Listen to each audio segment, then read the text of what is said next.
everybody. Thank you so much for being here today. My name is Samantha, and I am in client services here at the Retirement Group. I moderate these weekly webinars.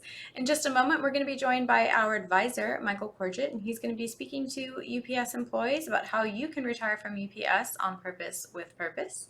But before I bring Michael on, I would very quickly like to remind you that although we work very closely with both active and retired members of UPS, the Retirement Group is not affiliated nor endorsed whatsoever by UPS. The Retirement Group is a completely independent group of financial advisors, so please keep that in mind. After Michael's presentation, I will jump back on with him very quickly to ask him any of the questions you may have entered into the Q&A chat throughout his presentation. Please feel free to ask away. It is completely anonymous, and he will answer as many as he can, time permitted, of course. And with all of that out of the way now, let's bring on our speaker, Michael Corgett. Hi, Michael. Thanks, Sam, and thanks everyone for joining us today. We really appreciate it. Today's conversation is going to be about retiring on purpose with purpose, and we're going to touch on a number of things that we believe are important both now and in the future for individuals that are considering retirement. The agenda is here on the slide. Why do you want to consider the retirement group? Returning to the office policies and mandates. We're going to discuss pension benefit overview, the impact that inflation is having on all of us, including our investments, the tax treatment of both your pension plan and your 401k, and again, why you might want to consider working with us here at the Retirement Group. Again, welcome. Why consider the Retirement Group? Well, we are a team of advisors. I am one of those with a great deal of experience in over 150 years worth of knowledge and experience working with all the Fortune 500 companies that we have focused on for years and years. We do have offices nationwide. I personally am based here in St. Louis in the Midwest, but I do have clients all over the United States. We have a great knowledge of your savings plans, your pension plans, and your benefits in general. We do work with a number of Fortune 500 companies like AT&T, Boeing, ExxonMobil, Merck, Caterpillar, just to name a few.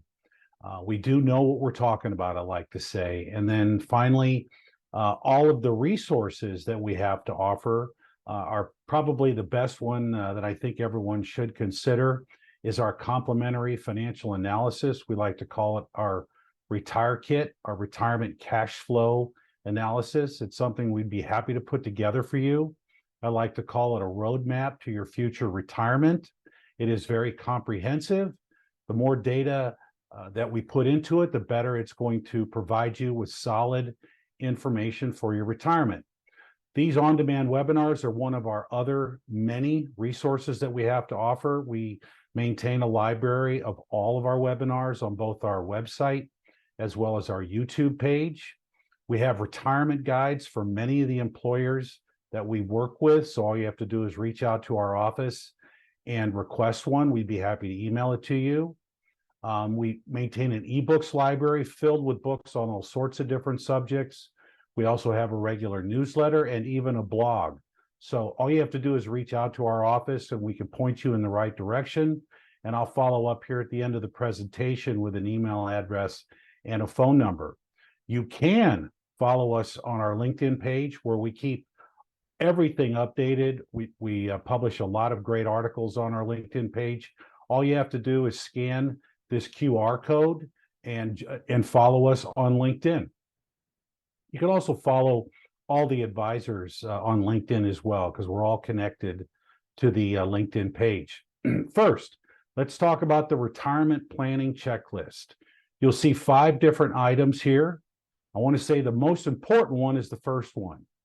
Are you emotionally ready to consider retirement? Whether it's a month from now, a year from now, or 5 years from now, or even longer.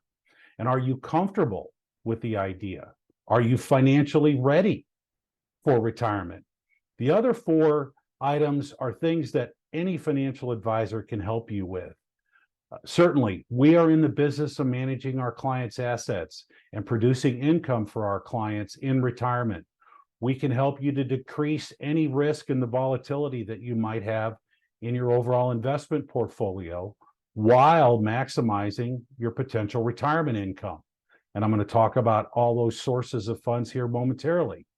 And finally, we can also help to minimize your tax liability.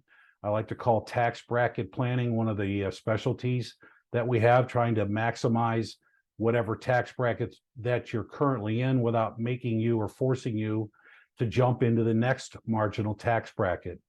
And finally, working with any financial professional. We can help you in a lot of different ways, and one of those ways is to help you to develop an investment philosophy that you are comfortable with and that makes sense to you.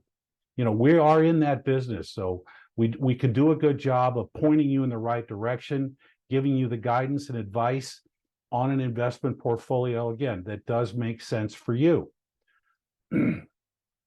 Some of the key changes that we're going to talk about today. First, the return to the work policies that many employers are now issuing and in some cases mandating for folks like yourself. We want to make sure you understand your pension and your 401k, the impact that inflation has on our investments as well as our spending power, some of the tax issues that we can avoid and possibly might incur on your 401k. And then finally, just avoiding the mistakes by working with an investment team like us here at the Retirement Group. I mentioned sources of funds. Well, there are 4 traditional sources of funds, or the 4-legged stool, for retirement assets. First, everyone thinks of as Social Security. Social Security is important, but you cannot retire on Social Security. It is definitely a source of income. You're going to want to consider when's the best time for you to take your Social Security. At full retirement age, which for most of us is at 66 to 67, or early retirement up to as early as age 62. You take a reduced benefit, but it might make more sense for you, especially if you retire early. Your pension. Many of you have pension plans, and that pension benefit can be taken in a number of different ways. Traditionally, either a monthly pension check for yourself or a smaller benefit that provides a survivor benefit to your spouse, your husband, or your wife. So that's definitely the second most important source of income. Your 401k and any other savings that you have earmarked for retirement. Your 401k is traditionally and usually the largest financial asset that you have, because obviously it's something you could contribute to via payroll deduction. You could contribute up to $30,000 if you're over the age of 50, 22.5 right now if you're under the age of 50.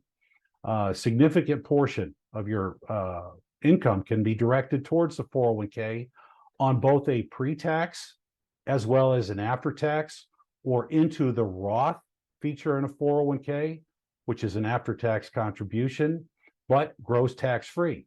And having multiple buckets of money within your investments, whether it's in your 401k and or outside IRAs, outside Roth IRAs, brokerage accounts, money market funds, CDs, and even real estate investments, a small business that might generate income.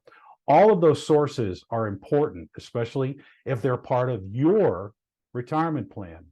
Then finally, real estate. Here we're just talking primarily about the equity in your home. A lot of the people that we work with have homes that are either paid for or are near paid for. A lot of people like to go into retirement without a mortgage. Not everyone can, but for those of you that do have a home that's paid for, the equity in your home can act as another source of income. And it's certainly something that we could talk with you about when we get a chance to visit with you. All right, let's dive into the different changes. First, RTO, the return to the office policies that many employers are currently implementing again, now that we're, 3.5 years into the COVID issues and whatnot, and we've come out of COVID. It's created a lot of issues. We worked from home. Many of us have worked from home, worked remotely for several years now. And these new returning to the office policies are going to have implications for both you and your employer. And we'll dive into some of those here momentarily. But they also can have an impact on your retirement plan. A lot of people liked working from home. I know I did. Working from an office is nice. It does allow you to collaborate with your fellow coworkers, and employers are actually using that language, as you can see here, the power of proximity, bringing employees back together so they could collaborate within the office and generate new ideas. Well, to some degree, that does make a lot of sense. But there are also companies like Apple here, for example, that are implementing policies where we can have a work in the office while working at home balance, because I know a lot of people really liked working from home, working remotely. They didn't have to get in their car and travel 30 minutes or an hour to the office, dealing with traffic, and it is certainly a waste of time. And then the same thing coming home. That time could be spent directly with their job. And working from home offers a lot of that flexibility. And you also didn't have a lot of those expenses that you would normally incur when you were going to and from the office. Gasoline in your car, having to buy lunch or out, while you were at the office, the travel, the time, all those sorts of things. These changes are evolving within employers. We do know a number of the employers that we work with are, in fact, mandating returning to the office policies. AT&T, for example, is one of those companies where they're forcing employees to eventually wind up returning to an office, but an office in a specific hub city, which may be in a city long and far away from where you currently live. And we'll talk about that here in a minute. But having to pack up your home and your family and move just to keep your job, well, that's a difficult decision to have to make. Employers, you want to have the flexibility, number one, of keeping your job, and you do want that work-life balance. I mean, home life is very important. You may want to be able to negotiate with your employer. I do know a lot of employers are giving employees some flexibility about when they're going to come into the office, what days they may come into the office, or they come in a week on and then they work remotely from home the next week, these sorts of things. The remote versus in-person conversation is very important, and it could influence your retirement plans as well as your savings plans. It could influence your potential job opportunities within your employer. If you're not willing or don't want to go back to the office, will you not get that potential promotion? Will your boss or your boss's boss hold that over your head? These are all things that individuals like yourself need to think about. And as I mentioned, it could have an impact on your retirement planning. The changing work norms can affect retirement plans. A shift back to the office may affect your timeline, your saving strategy, and your overall retirement goals. I do know that for a fact in many of the conversations that I've had with individuals over the last 3.5 years. There are jobs that are remote working, but there are jobs that are not moving forward, and it could affect your overall retirement savings. In other words, if you've got to go back to the office, you might wind up spending more money like you used to have to do. And I mentioned gasoline and wear and tear on your car and having to buy lunch every day. Okay. Those are additional expenses that you may have been stashing away in savings or in your 401k while you've been working from home for all these years. And employees that are close to retirement might consider early retirement versus going through the process of going back to work, or in some cases, hey, I'm going to leave if I'm going to be forced to move to another city just to keep my job. Okay, makes sense. But are you prepared for that? And that's where a plan can point you in the right direction and let you know whether you are prepared to retire early or retire earlier than you might have been anticipating.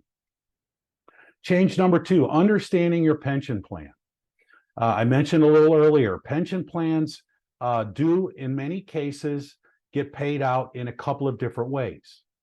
Many of the employers that we work with offer the pension in a lump sum, where you could take basically the cash value of your the net present value of your pension plan and take it and roll it over into an IRA and then create your own income stream. Or there are obviously monthly pension checks. The single life annuity is traditionally the largest monthly benefit because it is only based on your life, but most all employers offer joint and survivor options where you could provide your spouse with a monthly benefit. You take a reduction in your benefit to provide your spouse a benefit. Your benefit could be reduced even more by increasing the benefit that your spouse receives. But circling back to lump sum again, interest rates. Interest rates have a significant effect on lump sum benefits. It's all about the net present value of what you've earned in the form of your pension. Those monthly pension benefits that I talked about, let's just say $3,000 a month. That's what you've earned based on your current pension formula, based on the time frame that you want to retire. Well, there's a bucket of money somewhere, hypothetically, with your employer that has a dollar value to it that would create that income stream for the rest of your life based on the time that you retire and your normal life expectancy. Retirement age males is approximately age 85. Retirement age females is approximately age 88, just so you know. Interest rates during COVID were significantly low. And in fact, the federal funds rate was at 0 for over 2 years. As part of that, along with all the stimulus that both the federal government pumped into the system and all the free money that they gave us in the form of those refund checks, as well as what the Federal Reserve did by pumping liquidity into the system, helped out a lot of people, but it also created an awful lot of liquidity, which in turn created inflation. And we're going to talk about that here momentarily. But interest rates, the impact of interest rates going up has been directly conceived by what the Federal Reserve is doing to try to bring inflation rates down. Last summer, inflation peaked at over 9%. I mentioned the federal funds rate was at near 0. Over the last 18 months, the Federal Reserve has raised the short-term interest rate from 0 to 5.5%, which obviously has affected all interest rates, including the segmented interest rates that many of your employers use to determine what your lump sum benefit is. A simple example with one of the employers that we work with, a pension lump sum for 2022 versus 2023 with the change in interest rates, as you can see here, have gone up significantly. Employees were taking a hit of up to 35% in their lump sum value because, again, the interest rates that are applied to the net present value essentially required the company to put less money in that big barrel that's got your name on it. These rates are high. They may continue to go even higher, as this chart shows. The Fed may continue to raise rates even 1 or 2 more times. The short-term rate might actually hit 6%, as well as mortgage rates. My goodness, 3 years ago, mortgages were in the 2s. Now they're in the 7s. Do you want to have to sell your home, which you may have a great interest rate on, pack up your family to move to another city because your employer is requiring you to do so? And that might be a city where home prices on average are higher than where you live, and have to get a mortgage in the 7 range when you might already have one at 3. You know, I don't think so. And again, these are all things that you have to think about. And those interest rates, again, they have a major impact on a lot of things, but including how your pension lump sum is calculated. It is significant. 1 percentage point in those rates overall can lower a lump sum benefit by upwards of 8 to 12%. Please keep that in mind. The effects of inflation, well, I've touched on a lot of it. Obviously, inflation at 9% is significant. We have seen prices go up everywhere, whether it was at the pump or at the grocery store or the department store. It just seemed like everything skyrocketed, in some cases significantly. Now, what the Fed has done with raising rates has brought inflation down significantly. Overall, PCE is below 4%, down from over 9%. That 9% inflation obviously affected us all, but I mean, we're still talking in the neighborhood of 4%. The Fed hopes to bring inflation down to 2%. Inflation overall affects your overall real rate of return on your investments. And what this slide is saying is that many fixed income investments may not be able to keep pace with inflation. And that's not a good thing. But the flip side to that is a lot of fixed income, primarily short-term fixed income investments, are currently paying great rates.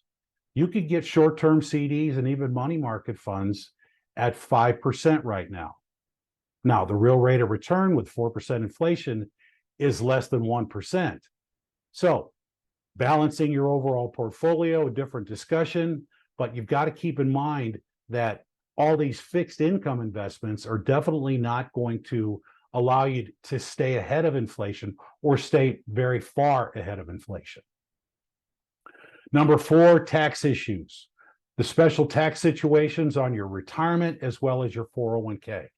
Now, most of you understand that a pension, which I'll talk about here in a minute, but any IRA has limitations on when you can access that.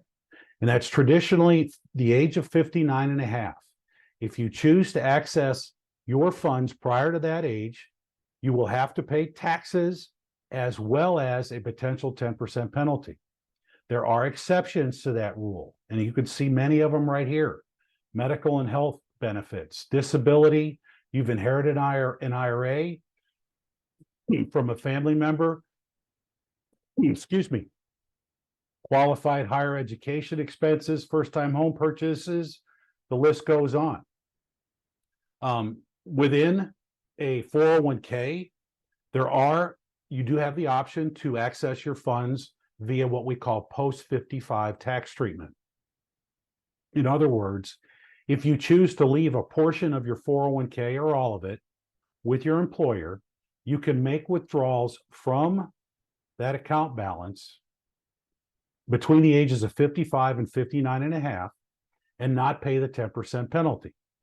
Post-55 tax treatment. Some employers limit the number of withdrawals that you can make, but it is a great tax planning tool if you choose to retire prior to 59 and a half. And we use it all the time with our clients. It's a great way to have a resource, an investment that you can take money from for income purposes without having to pay that 10% penalty. There is also another special way, we call it 72T, substantial and equal periodic payments, which we can utilize for people under 59 and a half with their pension lump sum if they don't have a 401k or much of a 401k. It's just another method of accessing IRA benefits prior to 59 and a half while avoiding that 10% penalty. You just have to do it a special way, and we could certainly talk to you about that as well. And then I mentioned what are you going to do with your lump sum? Well, the smart thing to do is to take your lump sum and roll it over into an IRA and then put it to work based on how you feel, about risk versus reward. It can be done a direct transfer. We certainly can help walk you through that process. There's no taxes on a rollover, and now it's in an individual retirement account controlled by you, invested by you and your advisor the way that you want to, not the way your employer might do it. And then finally, 5, just avoiding the mistakes and working with an investment team. Financial advisors can offer a lot of help and a lot of guidance. Do they understand interest rates, the impact on your pension? Do they understand your benefits, your 401k and your pension plan? Well, as I mentioned, we do here at the Retirement Group. We're very well versed. Are they working with an investment team? not just an individual. I am part of a team of advisors. We talk all the time. We share ideas, both good and bad, but we work together to try and create the best investment ideas for our clients. What other value do they offer you? In other words, we get paid managing our clients' assets, but we can offer an awful lot of guidance and advice in a lot of other areas to help you and your family. Estate planning, insurance planning, and tax planning, just to name a few. Those are all available through our knowledge and our experience to help you. Do they offer a detailed financial analysis? Well, we do, and let us put one together for you. And then finally, I like to call it the elephant in the room: fees. We do get paid. We do have to charge a fee based on the retirement assets that we are managing for our clients. What is that fee? How is that fee charged to your investments? Is it a percentage or is it a flat amount? All right. Does that fee increase or decrease as your assets increase or decrease? All of these are questions that you need to have answered, because we don't work for free. We know you don't work for free. We're an independent advisory firm. We feel our fees are very competitive as independent advisors. We use Charles Schwab as our advisory platform. We're not wirehouse like Merrill Lynch or Edward Jones. They traditionally have much more layers of management, and their fees are traditionally higher. So enough said about all that. Make sure you have a plan. As you can see here, a lot of Americans don't. Let us put a retire kit together for you. And finally, schedule a meeting. You can scan the QR code here on the left and schedule a meeting with myself or one of our colleagues. Again, the QR code on the right will take you to our LinkedIn page.